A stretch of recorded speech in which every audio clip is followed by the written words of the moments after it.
Hey everybody, welcome back to Jimmy as Promo, and I went through every widget on my Samsung Galaxy device so you wouldn't have to, for me to share with you my top 5 favorite widgets, and also one honorable mention that is brand new that was added in within the last 30 days on your Samsung phone.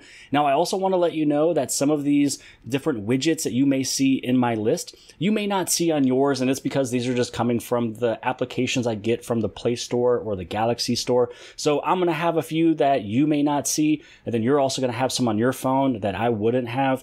But everything I'm going to share with you is going to be either a popular application, something that is just a part of the Galaxy Store that you probably already have, or just everything that's already based inside of the phone, you know, when it comes out of the box itself. Now, the first one that I want to cover is one that is on the front page that you see right here, and this is going to be the battery widget. So this battery widget here, you can have it as either a list, you can have it as circles. I have mine as the circles option. It's actually pretty sweet. Oh, it looks like that there's a earbud software update. We'll do that later.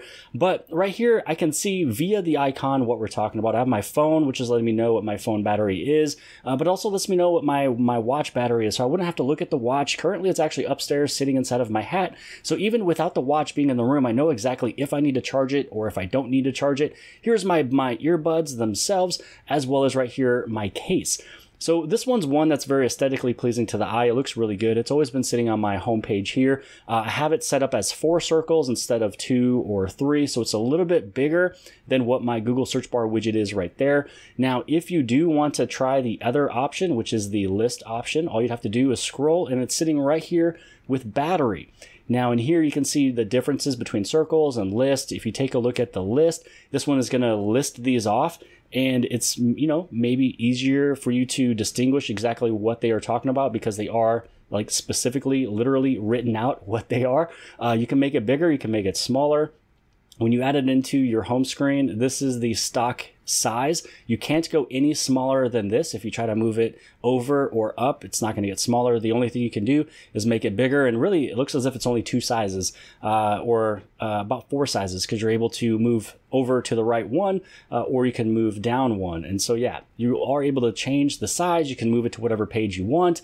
And so then if you kind of like this little list page right here, one of the cool things is, let's say that maybe you wanted to use this option, but you want to add it in to another widget. So now you just created a stack. Now, if you've never played with a widget stack before, it's a way that you're able to use multiple widgets in one location that you're able to swipe as long as they are the same size. So if they're a 3x3 or a 4x2 or 1x4, whatever it may be, if they're the same size, you can just simply drag and drop it and add it in. Or you can actually now press and hold on it. You can edit the stack. So then this way you can add more applications, or I should say you can add more widgets to this, and it's going to find every widget that can go in this size dimension.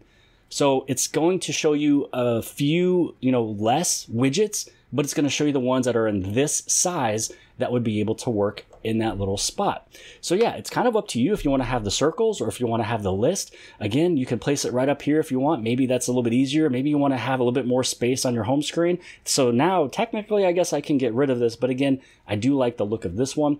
Anytime that you ever want to make a change to this, you can either remove all of them. I can go to edit stack. Here we are with that battery. I can simply delete it. Here's where it's going to show you the other ones that I have sitting here. I can change the order of them as well. And then when you tap on that little plus button, then you're able to add in, again, find anything that is going to be this size that is sitting right there. So again, the first one that we talked about here is going to be the battery widget. Now, second up is going to be simply just this weather app here. This is the one that's already on the phone out of the box. Now, I've tested out several other widgets. Like I said from before, I went through every widget so you wouldn't have to. There were several other applications I downloaded just to take a look at their widget. And then after I found out that, this is just one of the better widgets out there, it keeps always being updated, which is one of the important things, because every time you look at it, you want to know what it is outside. A lot of the other third-party applications that I've taken a look at, even with Smart News here, Smart News has a really nice weather area. It lets you know like when it's going to rain within how many minutes from that moment, and it's actually very accurate. It's going to let you know that it'll be raining for the next 38 minutes. And then again, it's going to be done. The way that it looks really nice. I was really hoping and having a very positive thought that this could be a really good widget, but it wasn't.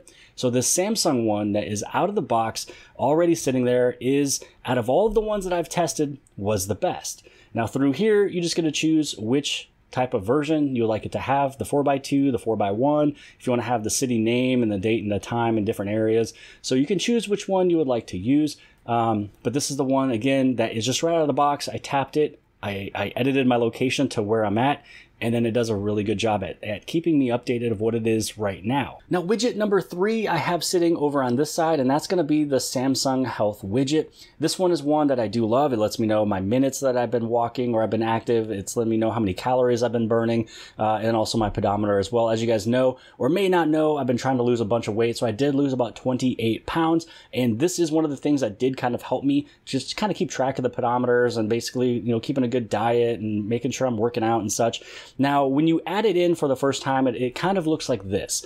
Originally, I did this. It looks just like the normal widget that's on a watch. It's nothing too great.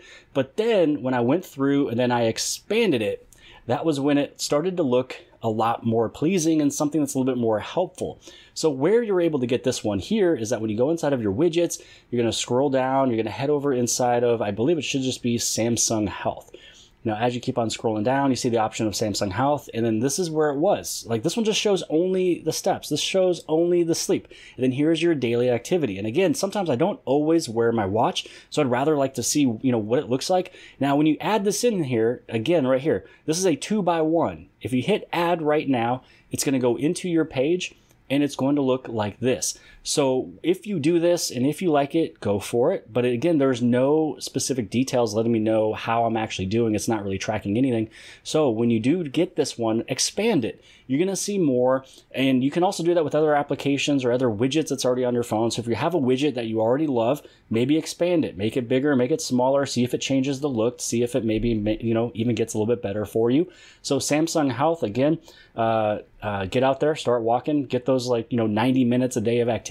But basically, this is the one that I do love. I enjoy it. But again, make sure you expand it so it's not boring and it's only showing you a little heart that you basically have to fill in. Now, widget number 4 is going to be right here. This is one that you can actually get from the YouTube application. Now, this is on pretty much every single Samsung phone. Everybody has YouTube, and you're literally watching it right now. And this is kind of a fun way that you'd be able to just tap right here. It's going to take you over into your home rather than you just opening up your application and then switching between these different tabs. So sometimes, let's just say that I open this up, I go inside of YouTube. It's usually going to go with either home, shorts, or subscriptions. Sometimes I don't really know what it is. It's based on kind of what I just got done using. Now, if I know for a fact I just want to watch some shorts, I can just go right here, tap that, boom, and then I'm already inside of there. So it does a really good job of just taking you directly over to where you want to go with the tabs. So again, you can see here that we are inside of subscriptions. If I'm just going to go right over here, and let's say, an hour later, I open this up, it takes me back over into subscriptions. For example, let's say we go inside of shorts one more time, we're watching a short. And what's going to happen is, let's say that I go on back inside of YouTube. Again, this is just showing you that it remembers what you just got done using. So it goes back into that tab.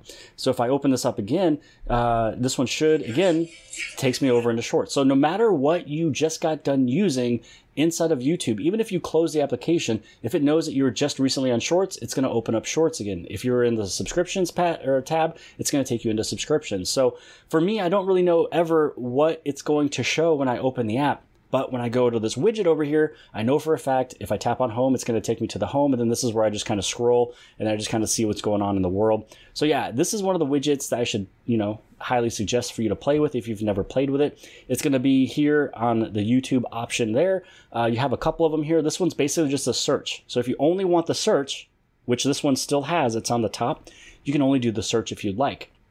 Other than that, you have the option for searches, you have home, shorts, as well as your subscriptions page. So that one's really fun to play with. I definitely suggest at least have it there. See if it kind of makes your life easier. Because again, with one tab or one tap of a button, I know exactly which tab I'm going to on the bottom. And again, when you open the full YouTube application, you never know where you're going unless if you know where you closed it from the last session. Hopefully that kind of makes sense. So now we have already talked about this little battery widget. We talked about the weather application. We talked about Samsung Health. We talked about the YouTube application. Here's another one on the very top, and this is Maps. So this one is pretty fun because I don't know why, but every single day I always take a look at which restaurants are around me. So I don't know if you're one of those people that always open up Google and you're like, restaurants near me. Or, if you're traveling, you say restaurants near me. I do that almost every single day. And with this one little widget right here, I mean, there's a lot of options here. I can search anything on Google Maps. I can hit on home, so it'll directly, you know, take me to my home. If I tap on work, it's going to navigate me to work. If I tap on gas, it's going to show me all the gas stations that's nearest. If I tap on restaurants, it's going to show me everything that is a restaurant that is nearby. So instead of you having to go inside of, you know, your Google, or instead of going inside of your Maps, which for me, my Maps application is going to be inside of here. You know, again, I'm kind of scrolling through, trying to find it. Here is Maps sitting right there. I have to go inside of my Google folder. So if you have a widget that's just kind of sitting on the top, you know for a fact that you just want to either get navigated home, navigate to work, or if you just want to take a look at the restaurants around you, simply just tap on that. Now to add this one to your home page, all you got to do is just click on the home screen anywhere that's empty, tap on those widgets. You're going to see the option for Maps. So once you go inside and you take a look at Maps, you can see that there are 7 different options. You can take a look at the nearby traffic. So it's going to be, you know, turning some of those lines red if there's a lot of congestion that's there. Here's the quickly find of all the places and everything nearby. This is the one that I have. And then these are just quick little taps. These are one little, you know, 1x1s. So if you tap this or add this to your home screen, this is going to show you the traffic. If you need to share your location, here's the directions. You can turn on driving mode and then a friend's location. But yeah, take a look at this one right here. Press and hold, add it to your home screen. This is a 3x2. One of the things I noticed is that when I kind of added it to my home screen, it didn't show me all 4 options. I did kind of make it bigger and then make it smaller, and then they all kind of popped up. So that was a little different, but it's very, very nice. All you have to do is just tap on one of these, and then it's going to show you everything that is around. So you can see here, this is everything that is near me, everything within whatever distance. But yeah, so very, very cool. One little tap showing you everything that is near you, because if you're like me, you are searching restaurants near me if you're at home or traveling. So that was the 5 that I highly suggest, and that are my top 5 favorites. I mean, this right here could be an honorable mention, but I think everybody already has the Google search bar widget. So the one that was added in that is actually the honorable mention is going to be inside of Samsung Notes. So inside of Samsung Notes, as long as you got the latest version of Samsung Notes, there was a brand new one that is added in called Note List. Now with Note List, when you add this one in, you'd be able to tap a couple different notes. You'd be able to select and kind of bring it in. So maybe that there's a few things that you always take a look at. Maybe you have some reminders you need to take a look at. And so you're adding in whatever note you added in. This is a list of some of those notes, and you can make it bigger. Let's see here. It looks as if you can go about this big. It's going to show multiples of different things. And as you can see, I'm not a big user of Samsung Notes. I'm more of a Google Notes type of a dude. I guess this was maybe the last one I added in was February of 2022. But yeah, so this is just a way that you can just tap on any of these notes really quick, that you'd be able to take a look at whatever note you have created. But yeah, so that one could have been either within the top 5, or maybe I could have made it a top 6, but I left it as an honorable mention just because I'm not an avid user lately of the Samsung Notes. You know, the Google Keep Notes is the one that I've been using mostly just between all of my different devices, especially with me switching between Samsung devices as well as Google Pixel devices. Just makes it easy. So I just kind of streamlined it and kept it there. But yeah, that's everything that I want to talk about today. Again, I've played with every single widget inside of here. I've spent a few days going through all of these ones. I've also went through trying to find other applications that maybe could have brought in better versions of these things that we're talking about here. You know, downloading different weather applications to see if they have better widgets, but they didn't. They just didn't update, as well as the weather option right here that comes just right out of the stock of the phone, out of the box. But hopefully you guys appreciated this video. If you did, give it a big thumbs up. Don't forget to hit subscribe. Subscribe on the very bottom left hand side. And if you like this video, then more than likely you'll also like this video. And I'll see you guys later.